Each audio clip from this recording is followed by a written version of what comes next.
Why does this simple gravestone say Cinderella 1941? Well, stick around for this story because y'all ain't going to believe this one. Hey guys, this is Real Appalachia with Shane. And Melody. And we are back again. And are you familiar with something being a Cinderella story? Consider that in sports. I don't think I've ever heard a Cinderella. You know the story of Cinderella herself, don't you? No. Well, let me explain it.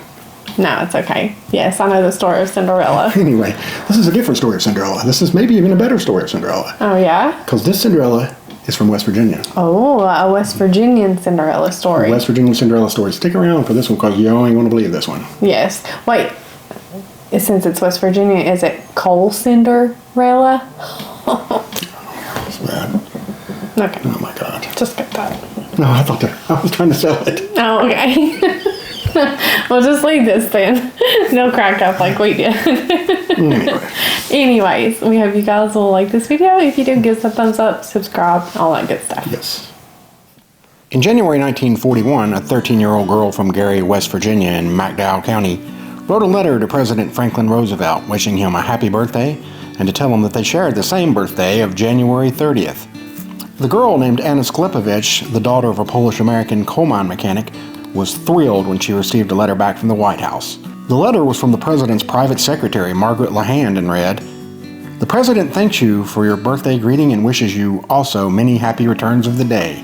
Sincerely, Margaret LaHand." Below the typed well wishes was a handwritten postscript that added, "He would like to have you come to the White House and meet the president." As you might expect, young Anna was shocked and thrilled to read this personal invitation to meet President Roosevelt. She rushed to tell her parents of the wonderful opportunity to meet the president in person. This created a dilemma, though, as Anna's parents, Lodge and Elizabeth, wouldn't be able to accompany her on the trip as he had to work, and she had several younger children to take care of.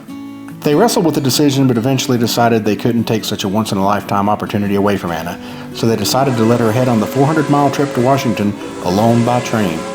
The young teenager bravely boarded the train and made her way to the nation's capital.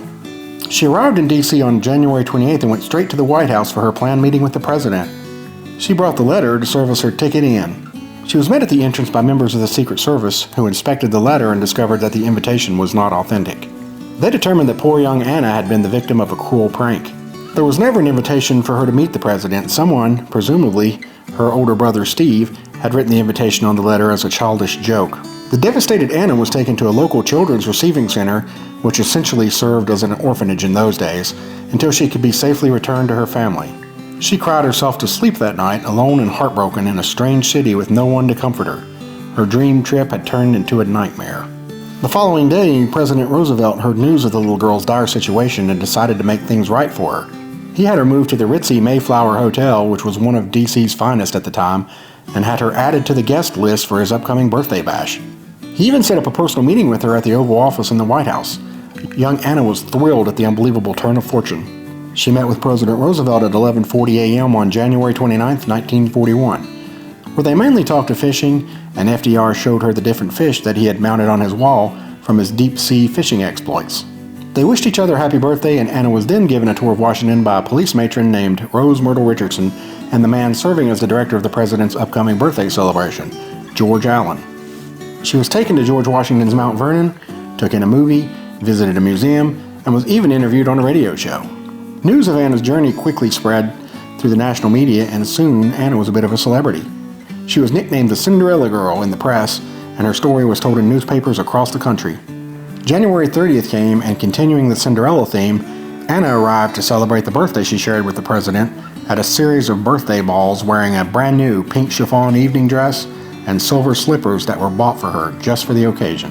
In a sea of the rich and famous, Anna was treated like a celebrity herself. Several attendees requested her autograph, and she even overshadowed the many starlets at the events. And she met movie stars like George Raft, who taught her some new dance moves, and funny man Red Skelton, who performed a comedy routine solely for her entertainment. The day was capped off by a final grand ball at the Wardman Park Hotel, where Anna met Eleanor Roosevelt and was brought up for the cutting of the monstrous 120-pound birthday cake. Anna, Eleanor Roosevelt, along with movie stars Deanna Durbin and Lana Turner, crowded around the cake at the behest of the photographers. President Roosevelt has celebrated another birthday. We in Britain send best wishes to a very great man. Mrs. Roosevelt cut the cake at the birthday party in New York, which was part of a scheme for raising money for the president's favorite charity. The charity is, of course, that fight against infantile paralysis. Anna was served the first slice by Eleanor Roosevelt, much to the delight of the crowd. Anna is said to have put a piece of the cake in her pocket to keep for later. This photo op later led to controversy when the media reported that Lana Turner had elbowed Anna in the ribs while saying, "Move over, please," apparently unhappy that the young girl was stealing the spotlight from her.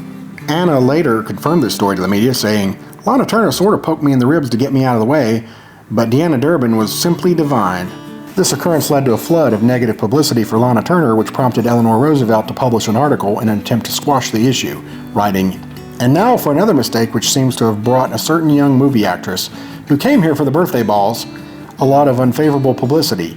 It appears that Lana Turner, on the night of January 30th, 1941, is said to have poked Anna Kovach in the ribs in what is alleged to have been an unfriendly manner.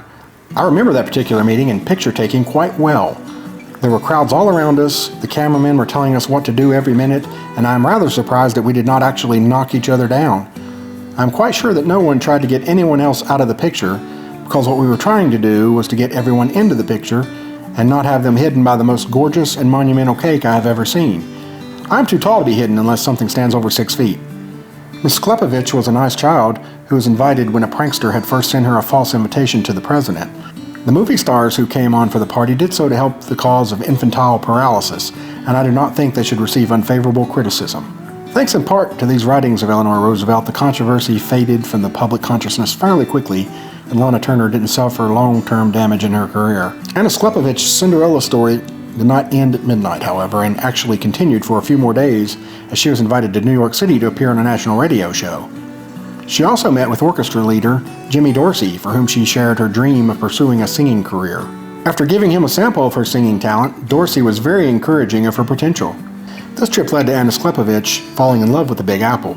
She loved it so much that she ended up moving there once she was married and ended up living in the city for several years. Anna Kovach's brief time in the national spotlight ended and she returned home to her normal life in McDowell County, but her stint as the Cinderella girl would change the course of the rest of her life. She lived out the rest of her life in relative obscurity, but her moment in the sun stayed with her for a lifetime. Her brother Steve never confessed to being the culprit of the hoax, so we will likely never know with 100% certainty who pulled the prank, but one thing is certain: Anna Kovach had the last laugh. She is now buried in the Woodlawn Memorial Park in Blue Well, West Virginia, where her grave marker is simply inscribed, Cinderella 1941, in a nod to her magical 14th birthday. Less than a year after the birthday bash, Franklin Delano Roosevelt would make his famous speech regarding the surprise attack on Pearl Harbor that led the U.S. entry into World War II. It should come as no surprise that Anna's story led to a copycat attempt to gain access to the president and the White House. A young lady named Marjorie Weatherman of Winston-Salem, North Carolina, claimed to have gotten a White House invitation as the result of winning a poetry contest. Young Marjorie and her mother hopped on a Greyhound bus headed for Washington, D.C. Like Anna Kovach, they were greeted by the Secret Service at the White House, who uncovered that this invitation was also a hoax. When pressed, Marjorie confessed to concocting the plan.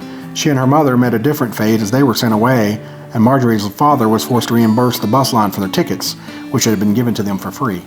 All right, guys, hope you enjoyed that look. That's pretty cool. I just love that little story. How precious. Yeah, it is precious. Oh my gosh. That poor little gal, she hit the big time there for a little while. I know. I wonder how the brother felt.